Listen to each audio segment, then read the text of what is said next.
दोस्तों आज की इस वीडियो में आपको बीए फर्स्ट ईयर के सेकेंड सेमेस्टर में आपका जो सब्जेक्ट है सोशियोलॉजी यानी कि समाजशास्त्र, उसके अंदर कौन कौन से क्वेश्चन आने वाले हैं, इस वीडियो के अंदर मैं आपको आने वाले क्वेश्चन के बारे में बताऊंगा। सो आप इस वीडियो को ध्यान से देखिएगा ताकि आपको आने वाले क्वेश्चन के बारे में अच्छे से पता चल सके। तो आइए बिना किसी देरी के हम लोग शुरू करते हैं और सोशियोलॉजी के अंदर जो भी क्वेश्चन आने वाले हैं उन आने वाले क्वेश्चन के बारे में जानते हैं। तो यहाँ पे सबसे पहले हम लोग अति लघु उत्तरीय प्रश्नों के बारे में जानेंगे, जिसका आंसर आपको 50 शब्दों में देना होता है। तो यहाँ पे अति लघु उत्तरीय प्रश्नों में पहले प्रश्न की बात की जाए तो यहाँ पे आपका पहला प्रश्न दिया हुआ है, सांप्रदायिकता से आप क्या समझते हैं। पहला प्रश्न कह रहा है जो सांप्रदायिकता है, यहाँ पे आपको बताना है कि सांप्रदायिकता से आप क्या समझते हैं। अब अगली क्वेश्चन की बात की जाए तो यहाँ पे आपका दूसरा क्वेश्चन दिया हुआ है, माल्थस के जनसंख्या सिद्धांत की आलोचना कीजिए। दूसरा क्वेश्चन कह रहा है जो माल्थस है, यहाँ पे आपको माल्थस के जनसंख्या सिद्धांत की आलोचना करना है। अब अगली क्वेश्चन की बात की जाए तो यहाँ पे आपका तीसरा क्वेश्चन दिया हुआ है, रूपांतरण से आप क्या समझते हैं। तीसरा क्वेश्चन कह रहा है जो रूपांतरण है उससे आप क्या समझते हैं, यहाँ पे आपको रूपांतरण के बारे में बताना है। अब अगली क्वेश्चन की बात की जाए तो यहाँ पे आपका चौथा क्वेश्चन दिया हुआ है, पिछड़ा वर्ग का क्या अर्थ है। चौथा क्वेश्चन कह रहा है जो पिछड़ा वर्ग है, यहाँ पे आपको पिछड़ा वर्ग का अर्थ बताना है। अब अगली क्वेश्चन की बात की जाए तो यहाँ पे आपका पांचवा क्वेश्चन दिया हुआ है, सामाजिक वर्ग की अवधारणा स्पष्ट कीजिए। पांचवा क्वेश्चन कह रहा है जो सामाजिक वर्ग है, यहाँ पे आपको सामाजिक वर्ग की अवधारणा स्पष्ट करना है। अब अगली क्वेश्चन की बात की जाए तो यहाँ पे आपका छठा क्वेश्चन दिया हुआ है, संयुक्त परिवार का क्या अर्थ है। छठा क्वेश्चन कह रहा है जो संयुक्त परिवार है उसका क्या अर्थ है, यहाँ पे आपको संयुक्त परिवार का अर्थ बताना है। अब अगली क्वेश्चन की बात की जाए तो यहाँ पे आपका सातवां क्वेश्चन दिया हुआ है, संस्कार का क्या अभिप्राय है। सातवां क्वेश्चन कह रहा है जो संस्कार है उसका क्या अभिप्राय है, यहाँ पे आपको संस्कार का अभिप्राय बताना है। अब अगली क्वेश्चन की बात की जाए तो यहाँ पे आपका आठवां क्वेश्चन दिया हुआ है, जाति क्या है। आठवां क्वेश्चन कह रहा है कि जाति क्या है, यहाँ पे आपको जाति के बारे में बताना है। अब अगली क्वेश्चन की बात की जाए तो यहाँ पे आपका नवा क्वेश्चन दिया हुआ है, जनजाति क्या है। नवा क्वेश्चन कह रहा है कि जनजाति क्या है, यहाँ पे आपको जनजाति के बारे में बताना है। अब अगली क्वेश्चन की बात की जाए तो यहाँ पे आपका 10वां क्वेश्चन दिया हुआ है, भारत को भौगोलिक दृष्टि से विभाजित कीजिए। 10वां क्वेश्चन कह रहा है जो भारत है, यहाँ पे आपको भारत को भौगोलिक दृष्टि से विभाजित करना है। अब अगली क्वेश्चन की बात की जाए तो यहाँ पे आपका 11वां क्वेश्चन दिया हुआ है, भारतीय समाज की विभिन्नताएं बताइए। 11वां क्वेश्चन कह रहा है जो भारतीय समाज है, यहाँ पे आपको भारतीय समाज की विभिन्नताएं बताना है। अब अगली क्वेश्चन की बात की जाए तो यहाँ पे आपका 12वां क्वेश्चन दिया हुआ है, नगर अथवा नागरिक समुदाय क्या है। 12वां क्वेश्चन कह रहा है कि नगर अथवा नागरिक समुदाय क्या है, यहाँ पे आपको नगर के बारे में बताना है अथवा नागरिक समुदाय के बारे में बताना है। टोटल आपके 12 क्वेश्चन हो गए जो आपसे अति लघु उत्तरीय प्रश्न में पूछे जाएंगे। अब आगे हम लोग लघु उत्तरीय प्रश्नों के बारे में जानेंगे, जिसका आंसर आपको 250 शब्दों में देना होता है। यानी कि आपका जो लघु उत्तरीय प्रश्न होता है उसका आंसर आपको 250 शब्दों में देना होता है। तो यहाँ पे आगे हम लोग लघु उत्तरीय प्रश्नों के बारे में जानेंगे। तो यहाँ पे लघु उत्तरीय प्रश्नों में पहले प्रश्न की बात की जाए तो यहाँ पे आपका पहला प्रश्न दिया हुआ है, जातिवाद से आप क्या समझते हैं, उसके विकास के कारणों पर प्रकाश डालिए। पहला प्रश्न कह रहा है कि जातिवाद से आप क्या समझते हैं, यहाँ पे आपको सबसे पहले जातिवाद के बारे में बताना है, उसके बाद आगे आपको उसके विकास के कारणों पर प्रकाश डालना है। अब अगली क्वेश्चन की बात की जाए तो यहाँ पे आपका दूसरा क्वेश्चन दिया हुआ है, सामाजिक परिवर्तन की अवधारणा को स्पष्ट कीजिए।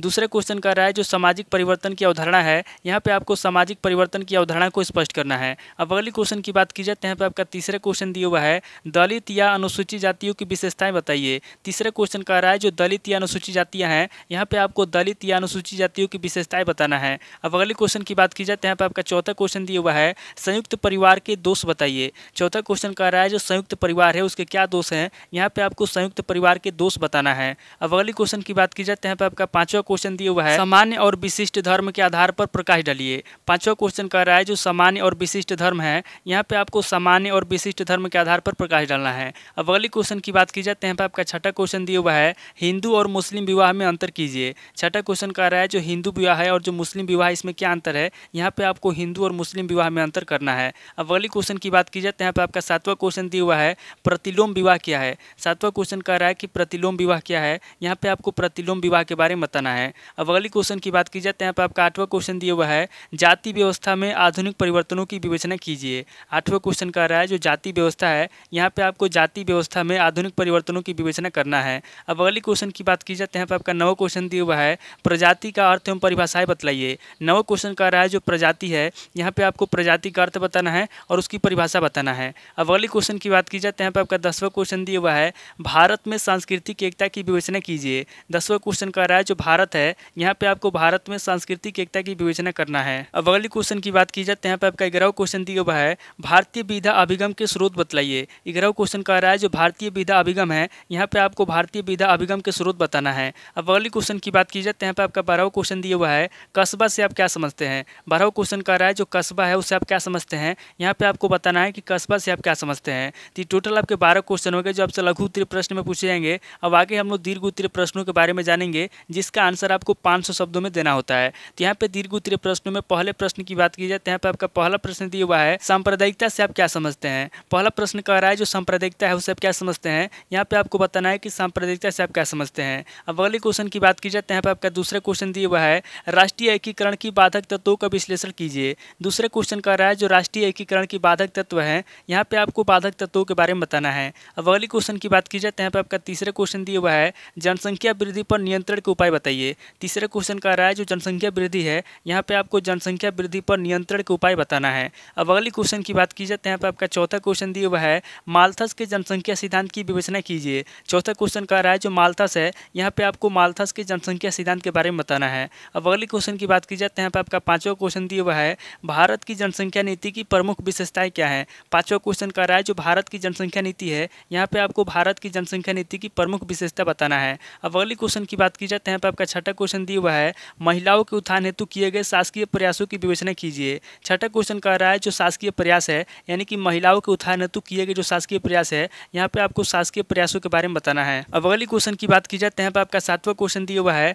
पिछड़े वर्ग के लिए किए गए शासकीय प्रयासों की विवेचना कीजिए। सातवां क्वेश्चन कह रहा है जो पिछड़े वर्ग हैं, यहाँ पे आपको पिछड़े वर्ग के लिए किए गए शासकीय प्रयासों के बारे में बताना है। अब अगले क्वेश्चन की बात की जाए तो यहाँ पे आपका आठवां क्वेश्चन दिया हुआ है, आधुनिक भारत में मध्य वर्ग पर एक निबंध लिखिए। आठवां क्वेश्चन कह रहा है जो आधुनिक भारत है, यहाँ पे आपको आधुनिक भारत में मध्य वर्ग पर एक निबंध लिखना है। अब अगले क्वेश्चन की बात की जाए तो यहाँ पे आपका नवा क्वेश्चन दिया हुआ है, संयुक्त परिवारों को प्रभावित कर रही समकालीन शक्तियों की विवेचना कीजिए। नवा क्वेश्चन कर रहा है जो संयुक्त परिवार है, यहाँ पे आपको संयुक्त परिवारों को प्रभावित कर रही समकालीन शक्तियों की विवेचना करना है। अब अगले क्वेश्चन की बात की जाए तो यहाँ पे आपका 10वां क्वेश्चन दिया हुआ है, भारतीय सामाजिक जीवन में धर्म के महत्व की विवेचना कीजिए। 10वां क्वेश्चन कह रहा है जो भारतीय सामाजिक जीवन है, यहाँ पे आपको भारतीय सामाजिक जीवन में धर्म के महत्व की विवेचना करना है। अब अगले क्वेश्चन की बात की जाए तो यहाँ पे आपका 11वां क्वेश्चन दिया हुआ है, हिंदू विवाह के विभिन्न स्वरूपों की विवेचना कीजिए। 11वां क्वेश्चन कह रहा है जो हिंदू विवाह के विभिन्न स्वरूप है, यहाँ पे आपको विभिन्न स्वरूपों के बारे में बताना है। अब अगले क्वेश्चन की बात की जाए तो यहाँ पे आपका 12वां क्वेश्चन दिया हुआ है, जनजातियों की मूल समस्या क्या है,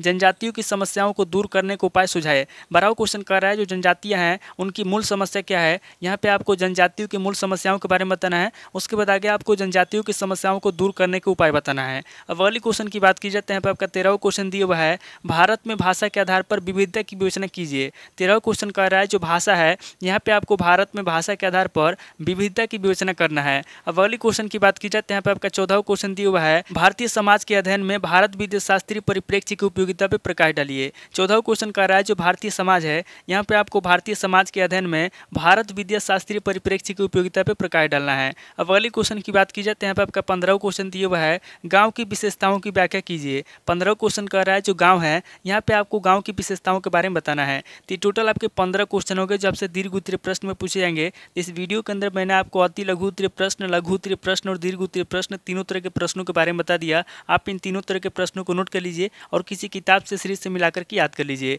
और कमेंट करके बताइए कि आपको नेक्स्ट क्वेश्चन पेपर किस सब्जेक्ट के ऊपर चाहिए। थैंक यू दोस्तों।